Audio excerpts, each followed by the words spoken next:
네, 누가복음 16장 1절로 10절 말씀을 가지고 주일 예배를 통해서 신앙생활은 작은 것의 싸움이다. 신앙생활은 작은 것의 싸움이다 라는 제목으로 말씀 전하고 있습니다. 오늘 본문은 예수님께서 제자들에게 하신 말씀인데요. 우리가 다 예수님의 제자죠. 오늘 우리에게 동일하게 주시는 메시지라고 생각합니다. 성령님께서 각 사람에게 주시는 말씀을 잘 듣고 깨닫는 저와 여러분 되기를 간절히 바랍니다. 오늘 본문을 보니까 어떤 부자에게 재산을 맡아서 관리하던 청지기가 있었죠. 청지기는 영어로 스튜어드라고 하는데, 스튜어드. 대한항공이나 아시아나 뭐 이런데 여객계에서 일하는 여성분들을 뭐라고 그래요? 스튜어디스 그러죠. 스튜디어스가 아니라 스튜어디스죠. 예, 스튜어디스. 이게 스튜어드라는 말에다가 이제 여성을 의미하는 그 전미사 ESS가 붙은 말이거든요. 스튜어디스. 그러면 청지기가 뭐 하는 사람인지 좀 감이 오시죠? 주인을 위해서 서비스하는 사람 뭐 이런 거죠. 그러니까 주로 청지기는 집을 지키는 사람, 집을 관리하는 사람이라는 그런 의미라고 생각하면 됩니다. 여러분 영화 보면 이게 왜 저택 같은데 집사가 있잖아요. 교회 집사님 말고 이렇게 집 관리하는 집사 이런 사람 있죠. 그런 사람이 청지기예요. 그래도 좀 잘 이해가 안 된다고 그러면 여러분 창세기에 나오는 요셉을 생각해 보면 됩니다. 보디발의 집을 맡아서 관리하던 가정 총무였던 요셉. 그게 청지기죠. 그게 뭔지 아시겠죠? 오늘 본문은 신약인데요. 신약 누가복음인데 성경은 예수님이 오시기 전인 구약이 있고 예수님이 오신 다음에 기록된 신약 이렇게 나뉘죠. 그러니까 신약 시대에는 청지기가 어떤 종이나 노예 이런 신분이 아니고 자유인이면서 자유로운 사람이면서 계약직으로 이렇게 고용된 그런 사람이었다고 합니다. 이 사람들은 주인의 뭐 이제 식탁 시중, 뭐 이제 식사할 때 이렇게 시중 드는 것부터 시작해서 의복 관리라든지 재정 관리, 뭐 집안의 돈 관리, 그다음에 뭐 하인들을 이렇게 총체적으로 감독하는 거 이런 일을 맡았던 사람들이 청지기였어요. 청지기가 뭔지 알겠죠? 이게 가끔 주인한테 아주 큰 신뢰를 받은 청지기들은 주인이 죽은 다음에는 무슨 일을 벌어져요? 그 재산들을 이렇게 자녀들에게 나눠주는 상속이 이루어지잖아요. 그런 거 재산 분배까지 이렇게 맡아서 하는 그런 일들을 했다고 합니다. 그래서 일부 청지기들은 주인의 재산을 이렇게 좀 맘대로 좌지우지할 수 있는 그런 권한을 갖고 있었다고 그래요. 오늘 본문에 나오는 청지기가 그런 부류의 사람이죠. 그러니까 주인의 돈을 맘대로 왔다 갔다 할 수 있는 그런 권한이 있는 사람이었다는 거예요. 그러던 어느 날 주인 귀에 청지기가 제대로 일을 안 한다, 주인의 재산을 낭비하고 있다, 허비한다 이런 소리가 들린 거예요. 주인한테 이런 소리가 들려온 것입니다. 이게 심판의 날이 온 거죠. 주인이 청지기를 불러서 호통을 칩니다. 야, 너 요즘 일 제대로 안 한다면서? 어떻게 된 거냐? 결산 보고서 가져와. 너 인마 이제 잘릴 줄 알아. 뭐 이랬다는 거예요. 비리가 들통이 난 거죠. 청지기 입장에서는. 이게 걸린 거예요. 그래서 청지기가 속으로 생각합니다. 아, 이제 끝장났구나. 잘렸어. 나 이제 뭐 먹고 살지? 뭐 삽질을 하자니 힘이 없고 남한테 빌어먹을 생각을 하니 쪽팔리구나. 뭐 이랬다는 거예요. 여러분 이 생각을 통해서 무엇을 알 수 있습니까? 이 청지기라는 사람이 아주 게으르고 정신이 나태한 인간이라는 게 드러나는 것이죠. 여러분 땅을 파먹고 땅을 파먹은 게 아니죠. 땅을 파서 이렇게 일해가지고 살 힘이 없는 것이 아니라 그런 일을 하고 싶지가 않은 거예요. 자존심은 있어가지고 뭐 이렇게 남한테 빌어먹고 이런 건 창피하고 쪽팔린 줄 알면서 땀 흘려서 일하기는 싫어하는 그런 인간이었다는 거예요. 아주 악하고 게으른 사람이었죠. 그런데 이 JQ 지수, 잔머리 지수는 높아가지고 머리를 굴려서 노후 대책을 세우는 거예요. 고민하다가 그런 대책을 세웁니다. 그게 뭐냐면 주인한테 빚진 사람들을 이렇게 불러다가 장부를 조작을 하는 거예요. 그래서 빚을 줄여주는 거죠. 개인한테. 그러면서 나중에 내가 일자리 잃으면 너 나한테 그때 은혜 입지 않았냐. 내가 너 100만 원 갚을 거 80만 원, 60만 원, 50만 원 이렇게 낮춰주지 않았냐. 그럼 너 나한테 은혜 갚아야지. 뭐 이런 식으로 해가지고 나 책임져라 이러면서 일종의 노후 대책을 세운 거죠. 노후 설계를 한 거예요. 한참 이렇게 사람들을 불러가지고 잔머리를 굴리고 일을 하고 있는데 여러분 세상에 비밀은 없죠. 이게 또 주인의 귀에 들어갔습니다. 근데 이번엔 주인이 어떻게 얘기를 합니까? 만약에 그 주인이 저였다고 그러면 저 같았으면 야, 이 더러운 놈 안 되겠네. 이게 당장 감옥에 쳐넣어라. 뭐 이러면서 하여튼 막 가혹하게 했을 텐데 이 주인은 굉장히 인자로운 사람이었던 모양이죠. 인자한 사람이었던 모양이죠. 주인이 청지기를 보고 그래 너 참 행실이 옳지는 않지만 지혜가 있다. 이 자식 굶어 죽지는 않겠어. 뭐 이렇게 칭찬을 했다는 거예요. 그러면서 예수님께서 이런 말씀을 하시죠. 9절에 그 말씀이 나오는데 여러분 9절 한번 같이 읽어볼까요? 9절 같이 읽겠습니다. 시작. 내가 너희에게 말하노니 불의의 제물로 친구를 사귀라. 그리하면 그 제물이 없어질 때에 그들이 너희를 영주할 처소로 영접하리라. 여러분 여기 나오는 불의의 제물이라는 말은 원래 뜻을 이렇게 보면 불의한 방법으로 나쁜 방법으로 이렇게 얻은 돈이라는 그런 의미보다는 하늘의 보화하고 하늘의 보화, 하늘의 돈 이것과 반대되는 개념이거든요. 그래서 그냥 세상의 돈, 재물 이런 걸 의미한다고 이렇게 보면 됩니다. 이제 뭐 제가 해석한 것이 아니라 그 권위 있는 그런 주석에 이렇게 나오니까 여러분 믿어도 될 것 같아요. 그러니까 이 말씀을 이렇게 해석을 해야 되겠죠. 세상 돈으로 친구를 사귀어라. 세상 물질로 가난한 이웃이나 어려운 사람들을 도와라. 그러면 없어질 때, 그런 것들이 없어질 때 마지막 날 심판 때에 예수님께서 너희를 하나님의 나라로 영접할 것이다. 이런 말씀으로 해석하면 된다는 거예요. 이해되시죠? 여러분 10절부터 본문 다음에 나오는 12절까지 우리 한번 좀 같이 읽어보겠습니다. 10절부터 12절 같이 읽겠습니다. 시작. 지극히 작은 것에 충성된 자는 큰 것에도 충성되고 지극히 작은 것에 불의한 자는 큰 것에도 불의하니라. 너희가 만일 불의한 재물에도 충성하지 아니하면 누가 참된 것으로 너에게 맡기겠느냐. 너희가 만일 남의 것에 충성하지 아니하면 누가 너희의 것을 너희에게 주겠느냐.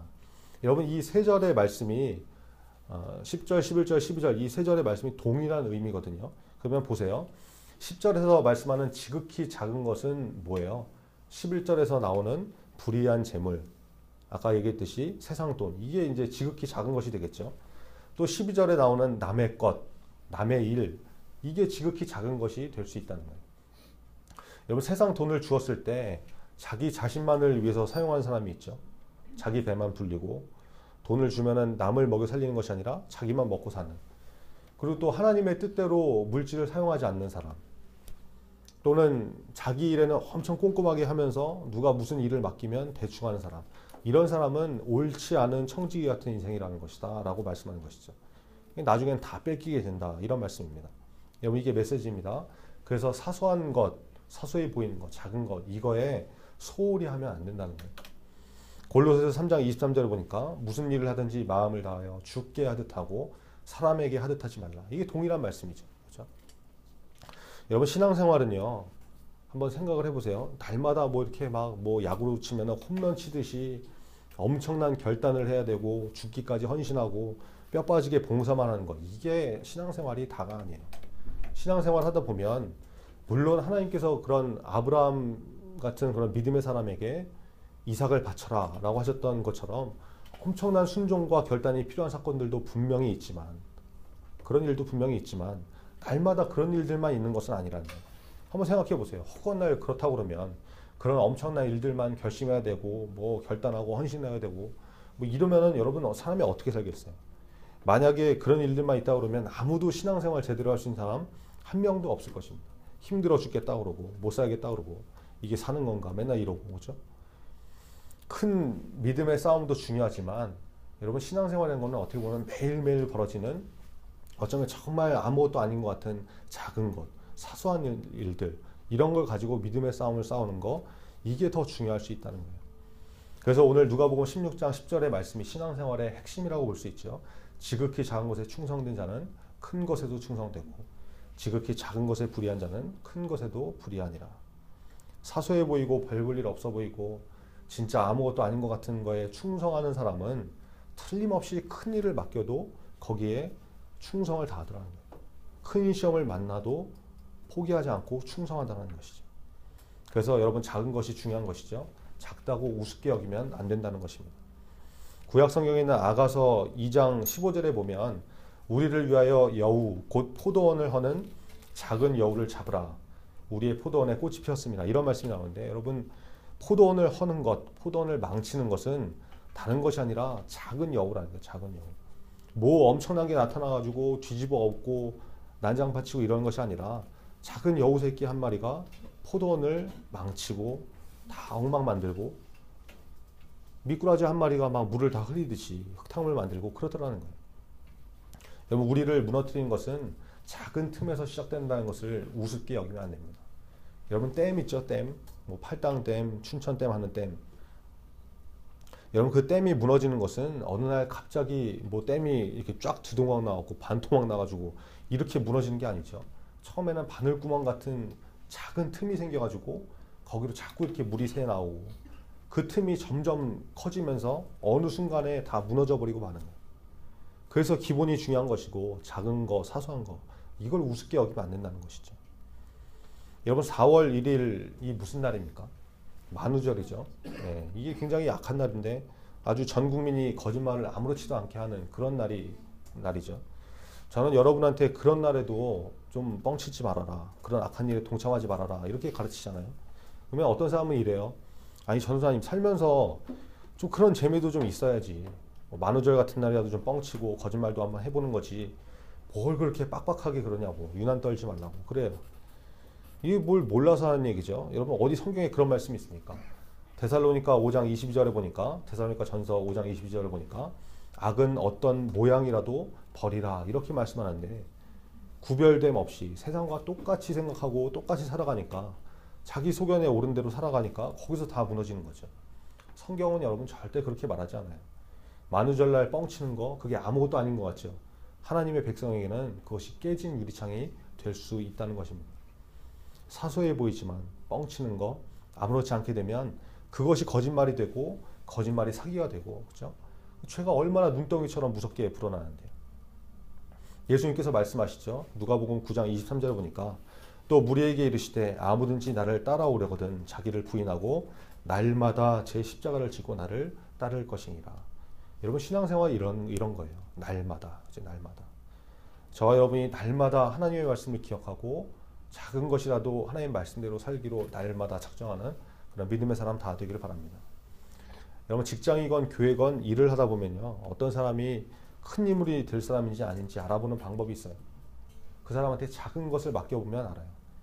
될성 부른 나무는 떡잎부터 알아본다고 그러죠.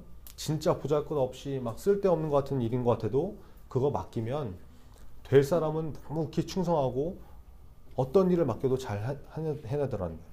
근데 맨날 뭐 겉멋만 들어가지고 앞에 나서는 것만 좋아하고 영광받는 일만 하려고 그러고 칭찬받는 일만 하려고 그러고 뒤에서 허드렛 일 같은 거 뭐 이런 거 시키면 대충 하고 안 하고 투덜거리고 이런 사람들은 뭘 해도 안 된다는 거예요. 그러면 틀림없어요. 여러분 잊지 마십시오. 하나님도 처음부터 엄청난 큰 일을 맡기시지 않습니다.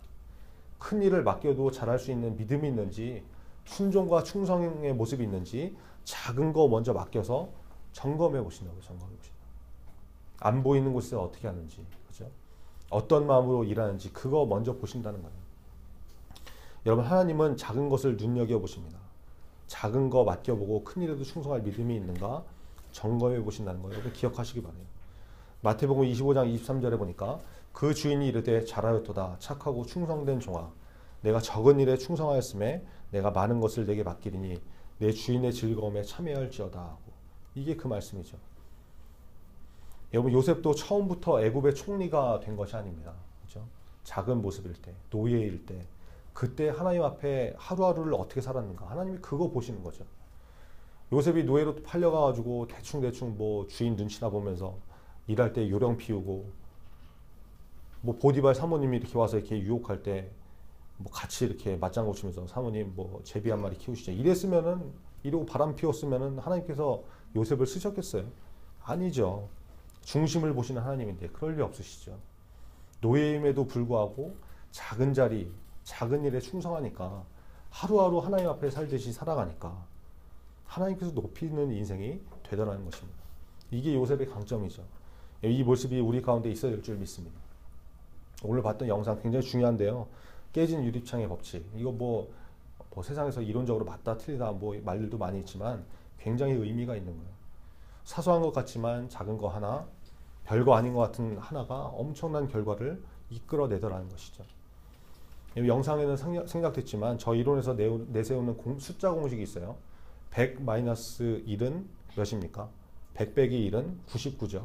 근데 여기서 말하는 이론은 100 빼기 1이 99가 아니라 100 빼기 1은 0이 될 수 있다는 겁니다. 오늘 본문 10절에 나오는 말씀과 동일한 메시지죠. 지극히 작은 것에 불의한 자는 큰 것에도 불의하니라. 100 빼기 1은 0이다. 그래서 제가 여러분한테 특히 뭐 이렇게 토요일 날 모이는 학생들한테 가르치고 강조하는 게 있어요. 아주 작은 것이지만 우리가 생활 속에서 쉽게 어기는 것들이 있죠.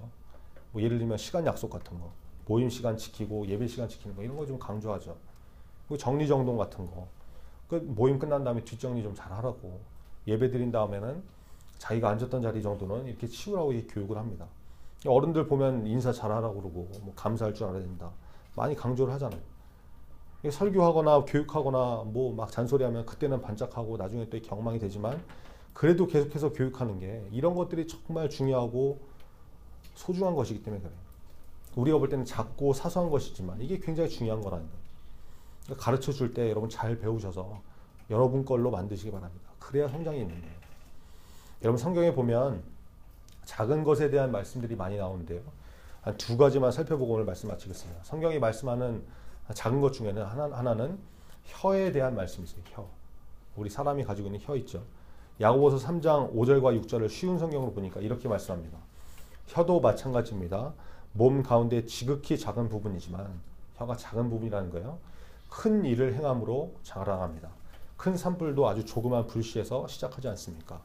혀도 곧 불입니다. 혀는 우리 몸 가운데 악의 세계라고 할 수 있습니다. 이것이 몸을 더럽히고 우리의 생명까지도 위협하는 불씨가 됩니다. 이 불씨는 지옥불에서 나온 것입니다. 이렇게 말씀합니다. 여러분, 혀라는 것은 우리 몸에서 작은 부분이지만 이게 얼마나 큰 힘을 가지고 있는지 주의해야 된다라고 말씀하시는 거죠. 말을 할 때는 해도 될 말과 해서는 안 될 말이 있다는 것을 구분해서 할 줄 알아야 되는 거죠. 입이 있다고 해서 그냥 아무 말이나 함부로 하면 안 되잖아요. 그렇죠? 잠언 12장 18절에 보니까 칼로 찌름같이 함부로 말하는 자가 있거니와 지혜로운 자의 혀는 양약과 같으니라, 이렇게 말씀합니다. 여러분, 우리가 사실이 아닌 말을 하면 그건 거짓말이니까 이런 건 당연히 하면 안 되는 것이고, 아무리 사실이라고 해도 상대방을 칼로 찌르는 것 같이 함부로 말해서는 안 된다는 거예요. 함부로 말하는 거, 상대방을 칼로 찌르는 것 같이 그런 정신 나간 짓일 수 있다는 것입니다. 여러분, 말로 사람을 죽일 수 있어요. 그죠? 얼마나 많은 사람들이 말 때문에 상처받고 고통받는지 모릅니다. 칼로 찌르는 것 같이 독설, 독을 품은 말들을 해가지고 사람을 많이 죽이고 있지 않습니까? 작은 혀에서 나오는 말이 이렇게 무서운 거예요. 똑같은 물을 마셔도 여러분, 뱀은 독을 만들고 소는 젖을 만듭니다. 인풋은 똑같죠. 들어가는 건 똑같아요. 근데 나오는 것은 전혀 다르죠. 하나는 생명을 죽이는 독이 나오고 하나는 생명을 살리는 젖이 나오더라는 거예요. 똑같은 상황이 있어요. 근데 어떤 사람한테는 그 일을 통해서 남을 죽이는 독이 나오고 어떤 사람에게는 남을 살리는 생명이 나오더라는 거예요. 상황은 똑같으니까 여러분, 이러면 상황이 문제가 아니죠. 문제는 뭐예요? 내가 누구냐가 문제예요. 내가 누구냐. 내가 뱀이냐, 내가 소냐, 이거에 따라서 결과가 달라진다는 것입니다. 예수 믿는 사람은 어떤 말을 들어도 어떤 상황을 만나도 상대방을 살리는 젖이 나오는 사람이 돼야 되겠죠. 뱀과 같이 죽이는 인생이 되어서는 안 되지 않습니까? 혀, 이게 작은 부분이지만 엄청난 힘을 가지고 있기 때문에 말 한마디를 할 때도 여러분 주의하셔야 됩니다. 예수 믿는 사람은 날마다 작은 혀를 제어하는 싸움을 싸워야 됩니다. 그게 충성된 청직이죠. 그래서 상대방을 칼로 찌르듯이 함부로 말하는 자가 되는 것이 아니라, 모든 것을 태워 죽이는 지옥불이 입에서 나오는 것이 아니라 상대를 살리고 치유하고 이럴 수 있는 생명의 불이 나오는 그런 입술이 되는 저와 여러분이 됐으면 좋겠습니다. 또 하나, 성경이 말하는 작은 것에는 작은 자가 있죠. 작은 자. 마태복음 25장 40절에 보니까 임금이 대답하여 이르되 내가 진실로 너희에게 이르노니 너희가 여기 내 형제 중에 지극히 작은 자 하나에게 한 것이 곧 내게 한 것이니라 하시고, 이렇게 말씀합니다. 지극히 작은 자. 여러분, 예전에 평신도 가운데 그 한국 기독교계에 큰 영향을 미쳤던 원종수 권사님이라는 분이 계십니다. 남자분인데 디트로이트에서 암 전문의로 계셨던 분이 있습니다. 이분의 간증이 한국 교회에 엄청난 은혜를 끼친 적이 있었거든요. 간증 가운데 이런 스토리가 나와요. 이분이 은혜를 받아서 이렇게 지혜의 은혜를 받아가지고 이렇게 뭐 책을 몇 번을 공부를 하면 이 읽은 것들이 막 다 사진처럼 기억이 나서 막 이렇게 막 뭐 수석 입학하고 수석 졸업하고 막 이랬던 분인데, 간증 가운데 이런 스토리가 나옵니다. 어렸을 때 정말 찢어지게 가난하게 살았대요. 근데 이분 어머니께서 믿음이 굉장히 참 좋으신 분이었는데 겨울에 새벽 예배를 갔다 오시면서 어떤 할아버지를 이제 새벽에 모시고 온 거예요. 그러니까 추운 겨울에 오갈 데 없는 노숙자 할아버지를 이렇게 모시고 온 거죠. 집에 먹을 것도 없는데 냄새나고 지저분한 이 할아버지를 모시고 왔으니까 애들이 어떻게 생각했겠어요? 그 이제 누나 두 분인가 하고 이제 원종수 권사 이렇게 세 명이 이렇게 자녀가 있었는데 원종수 권사님이 막내고 위로는 다 누나밖에 없어가지고 어머니가 이 할아버지 목욕을 시켜주라고 하는데 뭐 누나들 보고 시켜주라고 할 수는 없잖아요. 할아버지니까. 그래서 이제 아들 보고 아들인 원종수 권사님 보고 이제 너 보고 이제 얘야 좀 할아버지 목욕 좀 시켜드려라 이렇게 얘기를 하더래요. 그러니까 자기가 왜 하냐고 싫다고 그러니까 어머니가 고개를 휙 돌리시면서 씻겨드리라면 씻겨드려 그러시더래요. 그래서 이제 할 수 없이 이제 물을 데워가지고 할아버지를 씻겨드렸는데 이 할아버지가 목욕을 얼마나 안 하셨는지 몸에 이 때와 변이 막 무슨 소나무 껍질처럼 여러분 그 우리 애국가에 나오죠. 남산 위에서 소나무 철갑을 두른다. 이것처럼 막 몸에 갑옷처럼 그런 때와 변이 막 마르고 붙어가지고 그렇게 붙어 있더래요. 그러니까 자기가 도저히 이게 손으로 만질 수가 없어가지고 바깥에 나가고 나뭇가지를 가져와서 그걸 이제 긁어드리고 벗겨드리고 이렇게 해서 씻겨드렸답니다. 할아버지를 다 씻겨드렸는데 목욕을 했으면 이제 옷을 갈아입어야 되잖아요. 샤워하고 입었던 거 그대로 입는 사람 별로 없죠. 걸레 같은 이런 누더기 옷을 할아버지가 입고 왔는데 이걸 다시 입혀드릴 수 없으니까 어머니한테 이제 엄마 옷은 어떻게 옷은 이렇게 물어보니까 어머니가 너 얼마 전에 새로 사준 내복 있지? 그거 입혀드려 이러더래요. 그 어려운 살림에 이거 아까워가지고 입지도 못한 내복을 자기도 아까워서 못 입었는데 이걸 이제 아껴두라고 놔뒀는데 이걸 입혀드리라고 그러니까 이제 황당하잖아요. 그러니까 이분이 또 엄마 그럼 나는 이렇게 했더니 엄마 이제 눈가에 눈물이 핑 도시면서 고개를 돌리시고 입혀드리라면 입혀드려 이러더라는 거예요. 그럼 뭐 어떻게 해요? 입혀드려야지. 눈물을 머금고 입혀드렸답니다. 씻고 옷 갈아입었으면 이제 뭐 해야 돼요? 3종 세트 먹어야죠. 그죠? 이 집이 찢어지게 가난한 집이라고 했죠. 이게 시장에서 배추 팔고 남은 배추잎 같은 거 이런 거 긁어 모아가지고 그거 주워다가 시래기죽이라고 그러죠. 쌀 한 줌 풀어갖고 그런 배추 이게 다 낙엽 같은 거 이게 몰아갖고 끓여서 먹는 그런 거 먹어서 이제 끼니를 때우던 집이었는데 어머니랑 누나들하고 이제 자기들만 그렇게 먹어도 부족한데 이제 한 분이 더 끼어든 거죠. 성은 노요, 이름은 숙자. 노숙자 할아버지가 이제 끼어든 거예요.